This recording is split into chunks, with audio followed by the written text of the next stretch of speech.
C'est l'heure du sonneur. Il a donc été élu, on en a déjà parlé ici, le 19 novembre. Javier Milei est devenu dimanche dernier président. Il a juré devant les parlementaires d'honorer avec loyauté et patriotisme, je le cite, cette charge. Puis il a revêtu l'écharpe présidentielle avant de donner son discours d'investiture. Discours qui s'est terminé d'ailleurs d'une manière particulièrement tonique, on va dire. Je vous propose d'écouter la fin du discours de Javier Milei. Del cielo nos acompañen en este desafío. Muchas gracias. Será difícil, pero lo vamos a lograr. ¡Viva la libertad, carajo! ¡Viva la libertad, carajo! ¡Viva la libertad, carajo! Voilà, ce sera difficile, que Dieu bénisse les Argentins, que les forces du ciel nous accompagnent dans ce défi. Vive la liberté! Et on va traduire ça par bon sang. Alors pour parler justement de l'arrivée et de cette investiture de Javier Milei, nous sommes avec Santiago Mudio. Bonjour.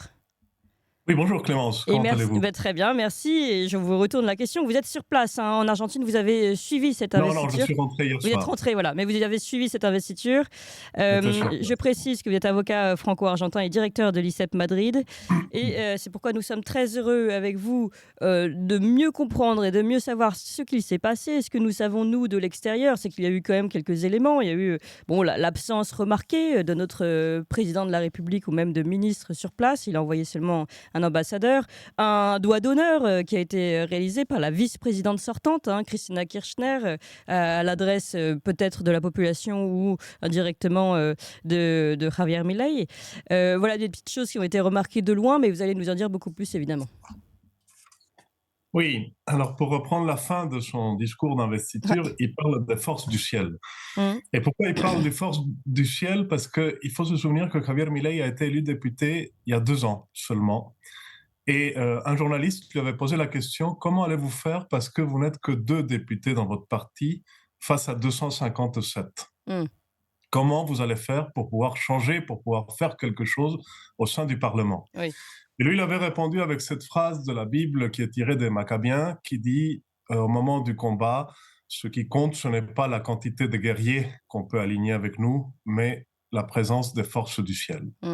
Il en a fait le leitmotiv de sa campagne présidentielle qu'il a porté jusqu'à la présidence de l'Argentine. Alors, j'étais à Buenos Aires, j'étais invité à l'investiture de Javier Milei. J'ai vécu ça depuis l'intérieur. Oui. Emmanuel Macron n'y était pas, mais bon, il y avait peut-être d'autres compromis assumés. Et c'est peut-être... on a dit beaucoup de choses de Javier Milei. On a dit qu'il était d'extrême droite, on dit qu'il est populiste, on dit qu'il est... Javier Milei, c'est quelqu'un qui est rentré en politique parce qu'il aime son pays et parce qu'il veut essayer de sortir l'Argentine de l'impasse dans laquelle elle se trouve. Il reçoit, et il l'a rappelé lors de son discours de l'investiture présidentielle, un pays qui est cassé, qui est brisé économiquement, qui ne fonctionne pas, qui ne fonctionne plus, avec un taux d'inflation qui aujourd'hui est à peu près entre 200 et 300% annuel, mais qui est un taux d'inflation irréel parce que avec la dette que laisse le gouvernement sortant laisse une dette qui est équivalent à un déficit fiscal et un déficit de la balance extérieure qui est équivalent à 17% de points du PIB. Ça, c'est le passif qu'il reçoit, avec des dettes très importantes, dont près de 90 milliards de dettes qui arrivent à échéance avant la fin du mois de décembre, là, donc maintenant en 2 semaines, et avec les caisses de la Banque centrale argentine qui sont vides. Puisque le gouvernement sortant a utilisé tous les derniers fonds qu'il a reçus, les aides internationales, notamment pour asseoir sa politique qui était, elle, de type populiste. On va revenir là-dessus, Javier Milei n'est pas un populiste. Et surtout pour essayer de gagner la dernière élection présidentielle. Alors, donc, on va s'arrêter juste une seconde sur l'état laissé de l'Argentine. Est-ce que vous pensez qu'il a été finalement... Il savait que l'Argentine était dans un très mauvais état financier, économique, mais est-ce que peut-être a-t-il vraiment réalisé les choses aussi en prenant le pouvoir, à quel point finalement l'Argentine était endettée? Je rappelle qu'il a, en sortant devant le Parlement, il a annoncé qu'il n'y a pas d'alternative à un ajustement, il n'y a pas d'alternative à un choc budgétaire, car il n'y a pas d'argent. Voilà ce qu'il a lancé et rappelé. Nous savons que la situation va empirer à court terme, mais après, nous verrons les fruits de nos efforts. Et il vise cet effort et cette ligne de reconduite de l'Argentine sur une trentaine d'années, en fait, et pas sur un mandat comme nous, on a l'habitude de le faire de 5 à 7 ans. Oui, son projet politique s'inscrit dans la durée. Euh, il le dit très clairement, hein, il y en a deux possibilités. Soit on revient, on recommence à redevenir, on essaye de récupérer l'Argentine et on recommence à redevenir ce que l'Argentine a été par le passé, quand elle a été cinquième, sixième puissance mondiale. Soit on continue dans le système actuel et l'Argentine deviendra l'un des bidonvilles à ciel ouvert les plus importants du monde. Hmm. Donc ça, c'était le choix que devait faire le peuple argentin et c'est le choix qu'il a fait. Soit on continuait avec tous les gouvernements de gauche, d'extrême gauche, du type Lula au Brésil, du type Maduro au Venezuela, et on continuait à travailler avec ses associés sur la scène internationale. Soit on faisait le choix de revenir à plus, de réalisme, de réalité, d'accepter que l'État était, les caisses sont vides, qu'on ne peut pas continuer à distribuer de l'argent. Et le choix qu'ont fait les Argentins, c'est de voter quelqu'un qui va instaurer une politique qui va rétrécir l'État et qui va replacer l'État dans ses missions régaliennes. L'une de ses premières Hmm. mesures a été de réduire le nombre de Oui. ministères, qui est passé de 18 ministères à 9 ministères. Et il a supprimé tous les ministères qui n'avaient pas d'utilité, hein, sauf des ministères qui étaient créés pour des questions idéologiques, typiquement le ministère de la femme, Hmm. dans lequel toutes les politiques féministes étaient mises en œuvre, mais qui Hmm. n'a jamais protégé une seule femme en Argentine. Donc tous ces ministères ont été fermés, ils n'existent plus. Tous ces gens sont aujourd'hui, tous les employés sont aujourd'hui au chômage et on commence à avoir une réduction drastique de l'État. L'une des premières mesures qu'il a imposées aussi, c'est que les employés de l'État doivent travailler de manière présentielle et ne peuvent plus travailler à distance, ne peuvent plus travailler chez eux. Hmm. En faisant ça, il a déjà réduit de 10% à peu près le nombre des fonctionnaires de l'État. Et il a très clairement dit, ça fait des années que c'est le peuple argentin qui paye le fruit des mauvaises décisions économiques qui ont été prises par les dirigeants. Ce n'est plus possible. Le peuple argentin va malheureusement continuer à devoir payer Hmm. le sursaut d'une mauvaise politique économique qui a été mise en place, ça fait maintenant 20 ans. Et il faut savoir que depuis 20 ans, l'inflation en Argentine est de l'ordre de 5000% annuel et que l'État argentin, le dernier gouvernement argentin qui a quitté la présidence, a émis de l'inflation pour pouvoir financer ses politiques de l'ordre de 20% de points du produit brut interne, Hmm. ce qui est absolument énorme. Mais Donc vous l'État pensez que va se reconcentrer ouais, oui, il va se en reconcentrer sur les Argentine tâches sur les régaliennes, fonctions qui sont les fonctions régaliennes, donc bien sûr. sécurité, défense, ministère de l'Intérieur, et tout le reste est abandonné. Et les Argentins, vous pensez, sont prêts à accepter, parce qu'on leur promet finalement un choc d'austérité, et ils sont prêts, alors ils ont été prêts au moment du vote, mais on sait que ça va durer longtemps. Vous pensez que ça va tenir, il ne va pas y avoir un ras-le-bol et vouloir se tourner de nouveau vers de nouvelles promesses qui ne seraient peut-être que des promesses, mais plus alléchantes? Ça fait 20 ans que l'Argentin qui travaille, hein, pas Hmm. le parasite qui vit de l'État, qui lui est absolument ravi avec tous les politiques de gauche qui le maintiennent et qui lui donnent des subventions et qui le font vivre. Mais l'Argentin qui travaille, l'Argentin qui se lève tôt le matin, l'Argentin qui crée de la richesse pour son pays, l'Argentin qui se préoccupe de l'éducation de ses enfants, l'Argentin qui se préoccupe du devenir de son pays, qui est très nombreux, hein. On l'a vu lors des dernières élections présidentielles. Javier Milei a été élu avec plus de 55% des voix. Donc c'est une Argentine qui est majoritaire aujourd'hui. L'Argentin, l'homme commun, c'est-à-dire l'homme, celui auquel Hmm. les hommes politiques n'ont pas l'habitude de parler. Et Hmm. c'est ça l'électorat de Javier Milei, c'est l'homme commun, l'homme qui se lève le matin, Hmm. qui prend sa voiture pour aller au travail et qui descend et sa voiture a été pillée, a été brûlée. Voilà, ça c'est l'homme commun en Hmm. Argentine. Vous voyez, celui-là, ça fait 20 ans qu'il voit sa situation économique se dégrader, mais pas que sa situation économique, qui voit aussi la situation morale de l'Argentine se dégrader, qui voit aussi qu'il n'y avait pas de futur dans ce pays pour ses enfants. Vous voyez, un pays où vous avez près de 76% des jeunes de 18 ans qui considèrent que l'opportunité, c'est de quitter le pays pour aller travailler à l'étranger. C'est un pays qui est brisé. Bon, ces gens-là sont disposés à accepter une politique économique très dure. Et les premières mesures qui ont été prises hier sont très dures, hein. On parle de restrictions très, très importantes, parce qu'on avait un pays avec deux types d'économies, une économie réelle et une économie complètement virtuelle, Hmm. financée par Hmm. l'émission de dette du gouvernement Hmm. sortant. Hmm. Donc là, ce que va devoir faire aujourd'hui Javier Milei, c'est de remettre la réalité et le réalisme en place en Argentine et que Hmm. l'économie réelle rattrape l'économie virtuelle. C'est ce Hmm. qu'il a commencé à faire avec beaucoup de brio, hein, avec les mesures qui sont des mesures très impopulaires, qui vont être très impopulaires. Lesquels, Parce par qu'elles vont exemple, sont impopulaires? Parce que faire disparaître certains ministères qui ne relevaient que de l'idéologie, ça paraît pour justement Non, pour Clémence, ces... à l'heure actuelle, on fait disparaître 34% des employés de l'État. Hmm, Et Javier Milei a dit l'ajustement doit peser prioritairement sur l'État, tout à fait. puisque c'est l'État qui a créé la situation de délabrement dans laquelle se retrouve l'Argentine. Et ben, les premiers qui vont payer aujourd'hui les conséquences de ce désastre dans lequel on a été conduit, c'est l'État. Et ça, c'est On va impopulaire réduire pour les l'État. fonctionnaires, finalement, pas forcément pour ce que vous appelez l'homme commun. Pardon, je C'est pas impopulaire compris. pour les fonctionnaires, c'est impopulaire pour les gens qui étaient financés, mais pas forcément pour le travailleur, l'Argentin qui se lève à 7 h du matin tous les jours, comme celui dont vous parliez. Oui, mais le travailleur qui se lève à 7 heures du matin tous les jours sait qu'il a encore 18 mois, c'est ce qui a été annoncé, hein, 18 mois dans lesquels l'économie va continuer à se dégrader, Mm. parce que si vous changez le cours de la macroéconomie, c'est-à-dire si vous essayez d'arrêter l'inflation, hein, si vous d'arrêter l'inflation, c'est ce qui a été fait hier, en train d'essayer de lisser, parce qu'en Argentine, c'est quelque chose qui est difficile de comprendre pour un Français, mais vous avez 22 types de changes différents. Mm. Oui. Vous avez un taux de change en black, au noir, vous avez un taux de change officiel, vous avez un taux de change pour les importateurs, vous avez un taux de change pour le tourisme.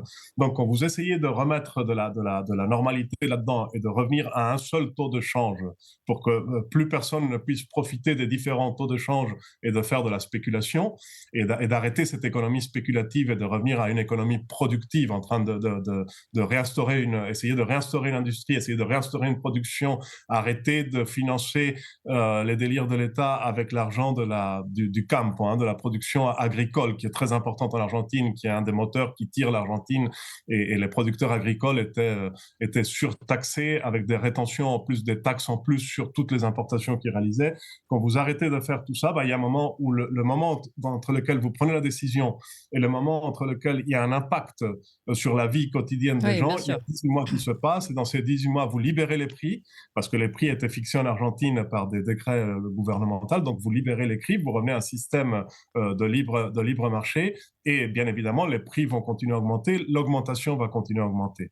Ce que promet Javier Milei, c'est de dire, voilà, faites-moi confiance pendant 18 mois, ça va être très très dur pour tout le monde, mais au bout de 18 mois, on commencera à avoir une lumière à la fin, au bout D'accord, de ce tunnel noir, de cette spirale infernale dans laquelle on est. Et d'accord. ce temps, peut-être même pas 18 mois, mais le temps de 6 mois des premières réformes qui va être crucial et qui Mm, va être très important. Il mm. est accompagné aujourd'hui par une majorité d'Argentins qui disent, nous, ça fait 20 ans qu'on en pâtit avec des politiques de gauche, d'extrême gauche, dans lesquelles on perd à chaque fois plus d'argent et plus de liberté.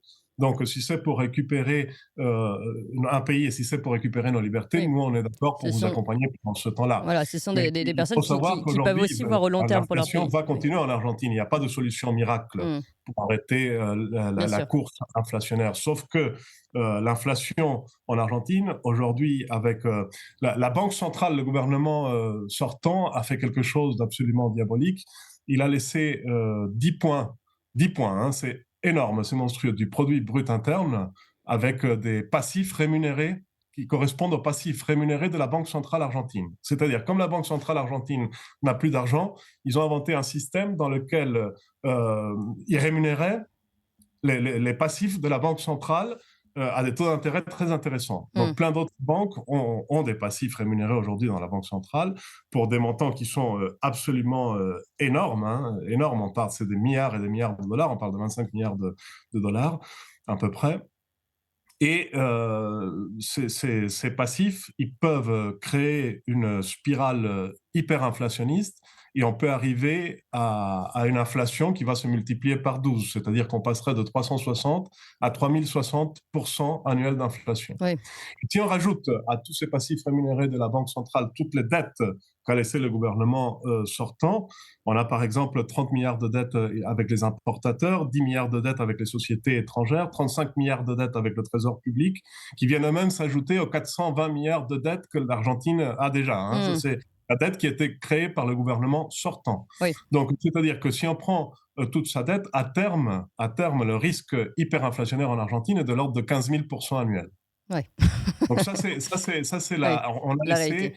Ils lui ont laissé à Javier Milei, pour que vos auditeurs comprennent bien la situation en Argentine, ils lui ont laissé une bombe macro-inflationniste Oui, à retardement. Mm. à l'intérieur des institutions financières et de la Banque Alors, je voulais centrale. vous poser une question, parce qu'on arrive malheureusement déjà à la fin de cette interview et beaucoup de choses encore. Je voulais, puisque vous étiez sur place pendant cette investiture, quand même que vous nous donniez, au-delà du fond, on a un petit peu vu, puis on avait déjà parlé, puis on reprendra ce sujet, mais un petit peu ce qui s'est passé, votre ressenti, la foule, la ferveur ou pas. Et je disais, il y a quand même eu deux petites choses. C'est cette Christina Kirchner qui a fait un doigt d'honneur, quand même. C'est quand même un manque de respect total.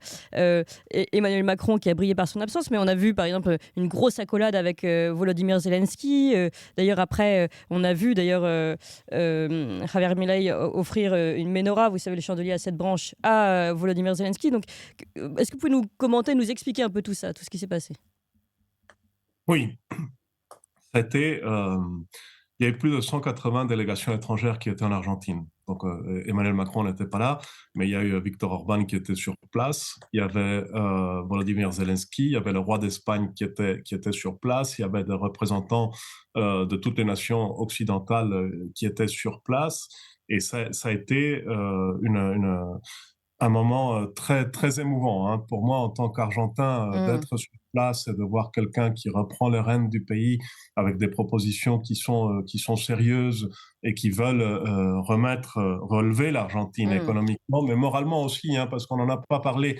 L'Argentine a été brisée moralement avec l'introduction de la loi sur l'avortement, par exemple, avec plein de sujets sur lesquels le gouvernement actuel va revenir au-dessus, hein, avec une éducation qui était devenue complètement idéologique, avec des cours d'éducation sexuelle dès la primaire, On a les mêmes, oui. avec toutes ces questions d'idéologie du genre sur lesquelles le gouvernement va revenir dessus aussi, en train de travailler.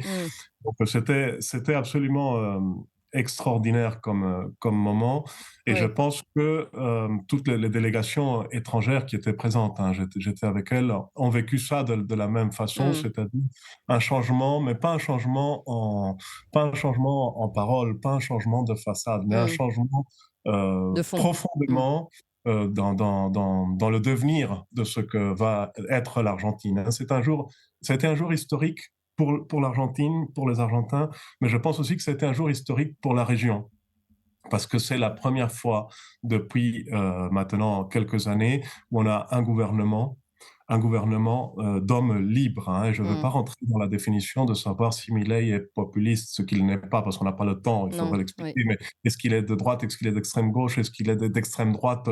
C'est surtout quelqu'un qui a une vision très pragmatique des réalités, qui a une vision spirituelle.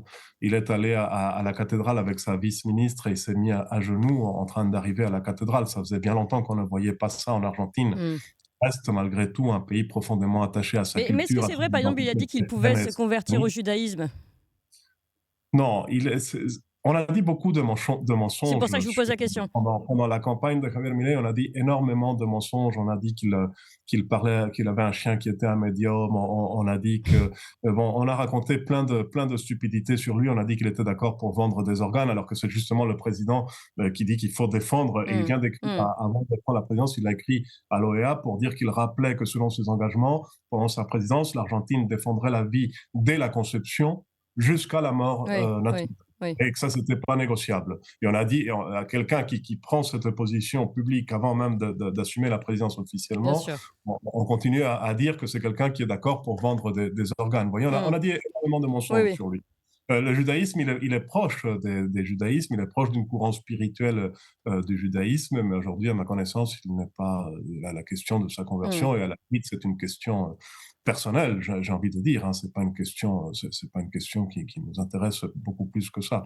Mais bon, on a vu une ferveur populaire immense d'un pays qui est paradoxal, parce qu'on dit il y a plus d'argent, on va vous quitter toutes les subventions, vous n'aurez plus d'argent, votre vie quotidienne va devenir beaucoup plus dure pendant 18 mois, et malgré ça, il y avait des milliers de personnes dans les rues en Argentine pour l'acclamer, et on a vu, j'ai vécu sur place ce qui sera le début, je pense, d'une nouvelle nouvelle ère. Bah, j'espère, Et, forcément. et Une un nouvelle dernier, ère. un dernier commentaire rapide, Oui. s'il vous plaît, parce qu'on a déjà largement dépassé nos invités suivants à nous attendre, mais je voulais quand même vous demander un petit mot sur donc l'absence d'Emmanuel Macron et ce tweet qui a été publié par Javier Milei où il porte donc le maillot, on va le voir ici s'afficher à l'antenne, où il porte le maillot du club préféré de Javier Milei et avec cette phrase qui finit comme ça, la liberté, bon je vais pas dire la fin du mot parce que je crois que c'est un peu Carajo. vulgaire. Viva la libertad, carajo. Oui, C'était son mot d'ordre de campagne, hein. Il finissait tous ses discours, ça fait des années qu'il finit tous ses discours avec cette comme ça, phrase. oui. Oui. C'est la phrase Alors que comment lui, vous il a- interprétez Emmanuel Macron, ça y est, on le voit à l'image, Emmanuel Macron qui ne vient pas, mais qui malgré tout après prend cette photo. Est-ce que vous croyez que c'est une façon de se rattraper ou est-ce que c'est une maladresse de sa part? Enfin, comment vous le voyez, vous? Non, non, pas du tout, parce que c'est un t-shirt qui lui a été offert par le propre Javier Milei. Et Mhm. manifestement, c'est une photo qui a été envoyée par Emmanuel Macron ou par les gens de la présidence française à Javier Milei, et c'est lui qui l'a publié. Donc, ce n'est pas du tout une maladresse. Cette phrase a beaucoup donné à parler, mais bon, il faut que vos auditeurs comprennent qu'en Argentine, on est très grossier. On utilise des gros mots, tous les deux mots, on utilise des gros mots. Carajo, c'est un gros mot. Viva la libertad, carajo, c'est pour accentuer, c'est un recours rhétorique pour accentuer que la liberté est très, très importante. C'est Ouais. vive la liberté, bordel. Voilà, Oui. moi, vous pouvez pas le dire, moi, je peux le dire à votre antenne. Et c'est pour dire, voilà, et c'est sa phrase à lui. Donc, il y a D'accord. rien de outrageant, ni au contraire. C'est son leitmotiv de campagne. Donc, pas de problème là-dessus. Et vous voyez D'accord. bien la réaction que cela a créé dans toutes les filles en France qui taxent Macron maintenant d'être proche de l'extrême droite, ce qui est assez savoureux quand même. Oui, ce qui pourrait être savoureux aussi, c'est de se dire que finalement, Emmanuel Macron, qui n'a pas souhaité se rendre sur place, finalement, a quand même envoyé un signal d'une façon ou d'une autre. C'est dû en C'est même temps. l'entretemps. Oui, Je ne fais pas ça, mais je fais ça. C'est Macron, oui, c'est c'est ça. la Voilà. politique. Mm. On le retrouve pleinement dans sa politique habituelle. Exactement. Merci beaucoup, Santiago Muzio. Et encore beaucoup de choses à interpréter, à Merci, comprendre et Clémence. analyser hein, sur évidemment cette nouvelle présidence argentine. On en reparlera encore avec vous. Merci pour tout. Et puis nous continuons Toxin, mais nous avons déjà presque un record d'audience ici en direct pour cette matinée. Donc n'hésitez pas à continuer à nous pousser. On veut des likes, on veut des cœurs, on veut tout ce que vous voulez. Continuez à nous pousser, d'ailleurs à faire monter nos abonnements. Je vous l'ai dit, je vise les 100 000 abonnés pour la nouvelle année. Je suis sûre qu'on peut y arriver. Alors le programme en